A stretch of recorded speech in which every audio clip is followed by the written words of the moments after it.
What's up guys, welcome back to the channel where we talk all things horror. Today I am back with a Halloween Horror Nights related video, which is one of my first HHN videos in quite a few years. And if you're new to the channel, I stopped posting HHN videos back in 2017 because I joined the Universal Studios Entertainment Department here in Hollywood, and I worked there until about 2023, which prevented me from sharing my thoughts or talking about HHN or the theme park because it was a conflict of interest. Now that it's been a couple of years, I just wanted to jump back into my HHN fandom, talk about the things that I love, and in this video it's actually going to be slightly different where it's less speculation or video walkthroughs, and it's a creative exercise where I'm going to talk through my haunted house treatment for Slaughter Sinema 3. And if you're not familiar with Slaughter Sinema, it was one of my favorite houses that HHN Orlando did back in 2018, where you're going through a drive-in theater and you get a variety of B-rated horror films. So each room is a different film, so you get a ton of variety, a ton of really cool environments, and really great characters. Then last year, Slaughter Sinema 2 came out, and I really wanted to just write some bizarre B-rated horror films. So we're gonna go room by room, talking through my haunted house treatment. I'll show you the descriptions I created, some of the reference images I pulled, and then in the comment section down below, I'd love to know some of the B-rated horror films that you'd love to see if they were to ever do Slaughter Sinema 3, so you can share your ideas and characters down below, and then I'll make another video where we'll compile all of your ideas and just talk through them. So with that said, let's just jump into it and start with my synopsis. Slaughter Sinema 3D.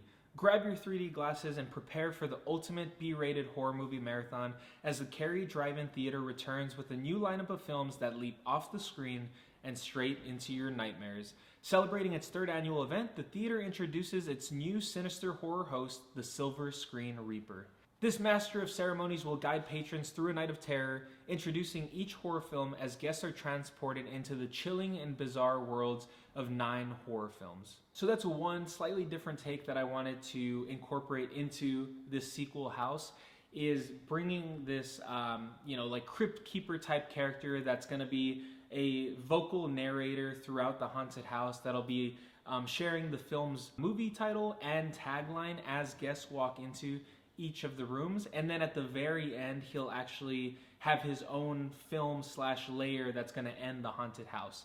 So jumping into room 1, it'll be the concession stand. So similar to the previous Slaughter Sinema houses, we'll see a dimly lit concession stand, air thick with the scent of buttered popcorn. Flickering fluorescent lights overhead reveal retro food signs hanging crookedly on the walls and a vintage popcorn machine tipped over on the ground. And we hear the infamous jingle, "Let's all go to the lobby." As we approach the end of the hallway, there's a neon sign that says Silver Screen Reaper with a life-sized Grim Reaper figure behind red velvet stanchions. The figure, cloaked in tattered black robes, is holding a scythe and his eyes are hidden behind old 3D glasses. As guests approach the Reaper figure, the song begins to warp, slowing down and distorting when suddenly the Silver Screen Reaper springs to life. His scythe swings upward with a sharp metallic shriek, and as they exit the lobby, the Reaper's voice echoes loudly as he says, "You'll wish it were just a movie." So now we'll jump into the 9 horror films that I thought would be fun to see in this sequel house. Jumping into the first film, it is Lichen Luau. When a tourist in Hawaii is bitten by a werewolf, his tropical getaway turns into a chaotic nightmare. So the guests pass through a transitional theater hallway and hear the Silver Screen Reaper say, "Lichen Luau. Tropical paradise just got a little hairy." Once immersed in this beachside nightmare, the guests can see a full moon in the distance, framed by the silhouettes of a pair of palm trees. Tiki torches that were knocked over amidst the chaos have set the vacation cabanas ablaze.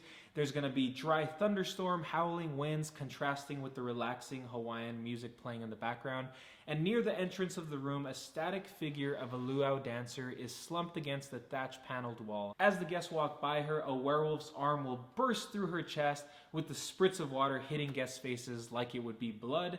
And then as they round the corner, that same werewolf performer would come swiping out through the wall. On the opposite side, a long row of banquet tables showcase an elaborate display of food, fruits, and desserts, disturbingly mixed with lifeless tourists and dismembered body parts. A shark, torn in half and partially devoured, is at the end of the banquet table, and the shark's upper half, which is puppet operated, is twitching and snapping its mouth as guests walk into the cabanas. And wearing tattered jean shorts and a ripped Hawaiian shirt, this werewolf tears through the cabana's fabric wall, reaching for guests one final time with his razor-sharp claws. And just as it sounds like he's about to let out a classic howl, he actually releases a guttural, deep aloha as guests transition through the next theater hallway. So that first idea is something that I just always loved the visuals of. Seeing a werewolf in a Hawaiian shirt, in that tropical setting, kind of howling up at the moon with the waterfall behind them. I think it's just such a fun, contrasting visual, and you don't ever see a werewolf like on a tropical island. So that's the first one. Now we're jumping into film 2, which is Cuckoo Clock. A daycare's antique cuckoo clock turns sinister when its chimes put the children into a murderous trance. Donning eerie handmade paper cuckoo masks, the kids force the employees to fight for survival before the clock strikes again. So as guests make their way through another theater transitional hallway, they're going to hear the Silver Screen Reaper's voice echo above saying, "Cuckoo clock, it's always murder o'clock somewhere." So they'll make their way into a daycare which is full of bright colors, a farmhouse mural. Then we're going to have a UV blacklight strobing occasionally, revealing disturbing messages and drawings on the wall that these children have created. A cuckoo clock on the opposite side of the room chimes constantly. It's ticking and screeching, driving the children into a murderous trance. The cuckoo clock appears almost alive, with the wooden frame spreading like veins through cracks in the walls. So while guests inspect this otherworldly clock, a cuckoo child donning a paper mask leaps from behind a bookshelf shouting, "Tag, you're it," as they attack with a pair of scissors. Nearby, a lifeless daycare worker lies on a coloring table while a second cuckoo child repeatedly stabs the employee's face with the ruler. The child's back's going to be turned away from guests until they whip around in excitement to meet their new playdate. They're going to reveal the disturbing aftermath and the employee's unrecognizable face, with the child playfully laughing and jumping up and down. She raises the bloody ruler up over her head, ready to strike, and shouts, "Best playdate ever." As guests approach the exit, their eyes are drawn to the far wall, completely covered in eerie paper cuckoo masks glowing under UV light. And just as they pass, a cuckoo mask suddenly springs to life, leaping towards them as if levitating off the wall. It'll be a cleverly concealed performer in a UV painted bodysuit, blending into the backdrop until the moment of the scare. Moving into film 3, it's Ketchikan Killers. As the chainsaws roar and axes swing, the Great Alaskan Lumberjack Show devolves into a night of terror when the competitors begin targeting the audience, turning the arena into a gruesome slaughterhouse. So guests will enter another theater transition hallway and hear the Silver Screen Reaper say, "Ketchikan Killers, blood, sweat, and tears, mostly blood." There's going to be a large wooden sign with the Great Alaskan Lumberjack Show carved into it overhead as the guests step into this bloody scene. The earthy scent of fresh timber fills the room, and the sound of seagulls, buzzing saws, and agonizing screams can be heard. The guests walk past tattered competition banners that hang on both sides of this narrow hallway. From the left side, an audience victim runs out from behind a banner and shouts, "Whoa, that was close." Oh, wait. And he freezes, his eyes widen as he slowly looks down, revealing a sharp blade protruding through his chest. Before the guests can react, a burly lumberjack leaps out from the opposite side, gripping a bloody axe in his right hand. He quickly raises it overhead, and in synchronization with this movement, a sharp blast of air hits the guest, accompanied by a brief flash of light and the sound of the axe slicing through the air. This arena has bloody rusted tools displayed on the wall, yellow and red log targets, and a victim chained to a massive log with a crosscut saw lodged into their stomach. As the guests navigate through this killing gauntlet, large spinning blades emerge from both sides. Intense strobe lights and booming sound effects of the saw blades cutting through the wood reverberates throughout the room. Just as the guests approach the exit, one final lumberjack wielding a chainsaw hurtles out from behind a log. So this idea actually came to me when we were on vacation in Alaska. They actually have a show called the Great Alaskan Lumberjack Show. And as soon as we were sitting in that rustic wooden arena with all of these tools, I thought it would be such a fun idea to kind of turn that into a B-rated horror film. So jumping into the next film, it is called Disco Eternal. So Studio 666, a glamorous nightclub shrouded in mystery, lures unsuspecting guests with the promise of reliving the legendary Studio 54 experience. Beneath the glittering facade lies a cursed disco ball that compels patrons to dance until they drop, literally, transforming them into swaying corpses trapped in an eternal groove forever lost to the music. So guests will transition through another movie theater hallway as they hear the Silver Screen Reapers say, "Disco Eternal, Studio 666, staying alive was never an option." They're going to walk through a black awning and glowing neon Studio 666 sign marking the entrance to this nightmarish disco. Shimmer panel walls cover all sides of the nightclub, and a gigantic disco ball reflects light across the swaying corpses. Each corner is rigged with elaborate lighting that pulse in sync with the music, and guests must walk through the dance floor to escape, but unfortunately will have to come face to face with the Grooveless, which are the swarm of swaying corpses trapped in Studio 666 for eternity. Unsure of which are real or not, the guests slowly move across the room, and at the midway point, a decayed corpse in a weathered disco outfit jolts into motion and strikes John Travolta's iconic Stayin' Alive pose while letting out a loud shriek. On the opposite side, another decayed corpse strikes the point pose and then reaches her arm outwards toward the guest. As they approach the exit, one of the shimmer panel walls swing open, revealing the devil dog, which is the owner of Studio 666. It has black, wrinkled skin, glowing eyes, and sharp, jagged teeth. With a ferocious lunge, the devil dog drives the guests out of the room. Moving into the next film, we have Gnome Alone. So when young Billy is left home alone on Christmas Eve, he must fend off a horde of sinister garden gnomes that have come to life, turning this festive night into a battle for survival. So the guests will walk through another transition and hear the Silver Screen Reaper's voice echo, "Gnome Alone, have yourself a scary little Christmas." The living room they enter is filled with the scent of gingerbread cookies and pine, creating a deceptively warm and inviting atmosphere. But something feels off. Christmas decorations are scattered throughout the house, but everything is a mess.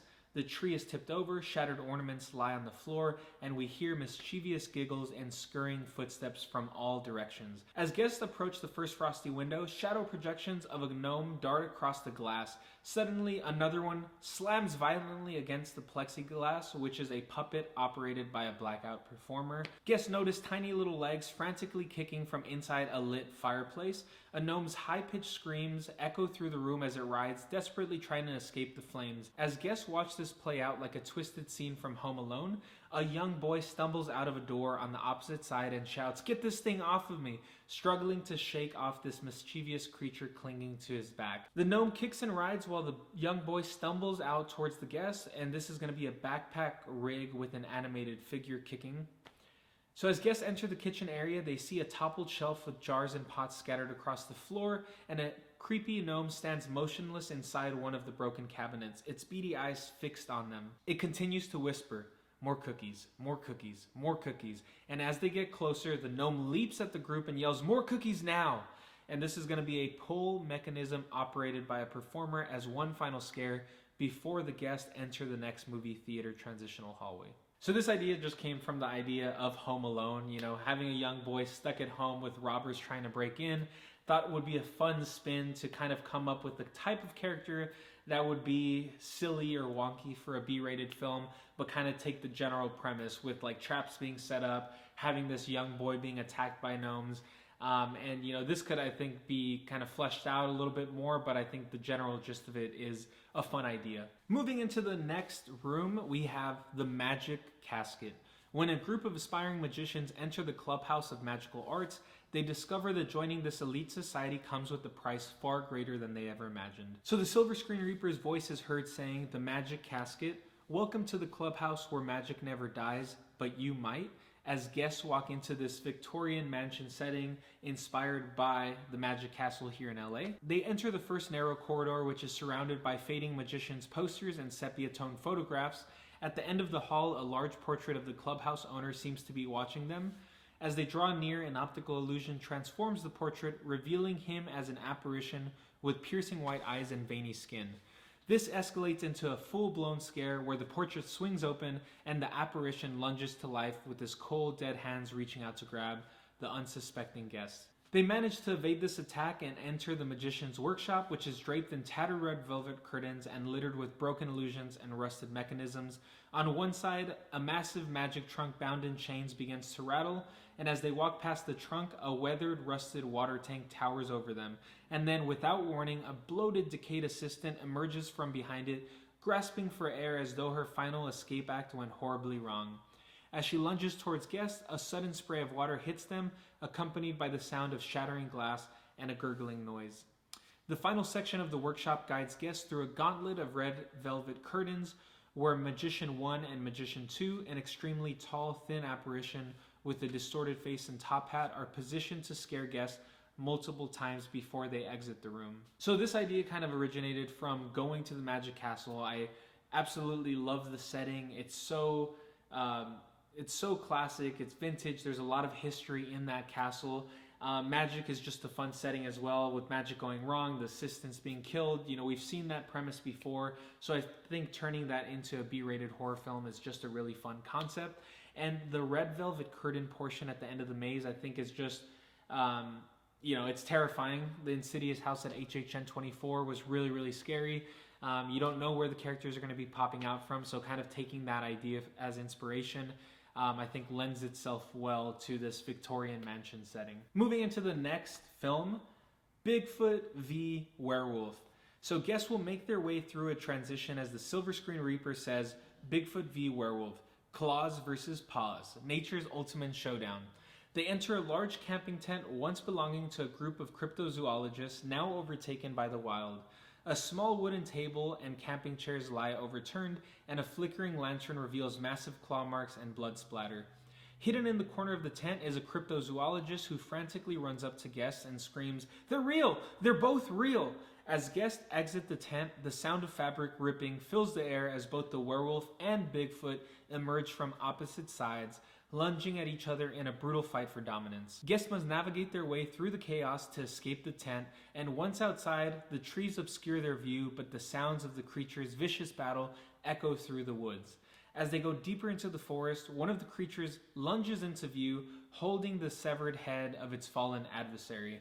And so every other set, the winner will alternate, similar to what they did for Freddy vs. Jason. Moving into the next film, it's called Hellbound High Roller 777 Deadly Sins. So after a desperate gambler sells his soul in Las Vegas, he's cast into a neon-lit hellscape where each realm is ruled by a demon embodying one of the 7 deadly sins. So as guests transition through a theater hallway, they'll hear the Silver Screen Reaper say, "Hellbound High Roller, the slots are hot, but the souls are cold." They'll approach a towering devil head with fiery eyes, curled horns, and fang-lined grin, which forms the entrance to this neon-lit hellscape casino. Inside, the floor and walls pulse with glowing red specks of molten lava, while the casino's charred black and crimson rock walls are infused with the remains of past sinners, their tightly arranged skulls and bones forming haunting architectural set pieces. Near the entrance, a roulette table twisted together from fused femurs, skulls, and a spinning spinal column centerpiece draws their attention, and while fixated on the spinning wheel, a demon dealer bursts through a hidden niche, snarling, "Wager your soul, sinners." To the right, skeletal columns stretch towards the ceiling with windows in between flickering shadow gag projections of demonic go-go dancers, seducing guests to go deeper into the casino. A lust dancer attacks from behind one of these skeletal columns, taunting guests as they hold up a severed human head and say, "You're next." At the end of this fiery corridor, guests see an enormous slot machine, its skull knob beckoning guests closer. The machine's red buttons pulse with light, and as guests press them, a jackpot sound effect rings out. Suddenly, a hidden panel drops, and from within the slot machine, a greed demon lunges forward, claws outstretched, ready to claim its next unlucky gambler. The guests barely make it out alive, but their luck is about to run out as they step into the final room, the lair of the Silver Screen Reaper. So guests now grasp why the Silver Screen Reaper warned, "You'll wish it were just a movie," as they first entered the theater. This meta-nightmare pulls them into the Reaper's realm, immortalizing them as part of his cinematic legacy. As they step into this final corridor, his voice echoes, "Your fear is my feature presentation." Soft amber light spills onto the walls, illuminating film canisters, vintage reels, and hanging strips of celluloid that line the guest path. The clatter of a film projector fills the air, accompanied by the hum of spinning reels. Suddenly, a hidden panel crashes open, revealing one of the Reaper's victims, with celluloid grotesquely jammed into his mouth. At the end of the hallway, the Reaper's film flickers onto a white fabric screen, and just as guests are about to exit, the Silver Screen Reaper violently reaches through the spandex screen for one final scare before vanishing behind the fabric for his next victim. And there you have it. That is my haunted house treatment for Slaughter Sinema 3D. In the comment section down below, let me know what you think of my B-rated horror films, and I'd love to hear some of your ideas for some B-rated films, some scares, some characters, and I'll make another video giving you guys shout outs and talking through your ideas. So with that said, I will see you in the next one. Have a good one. Bye.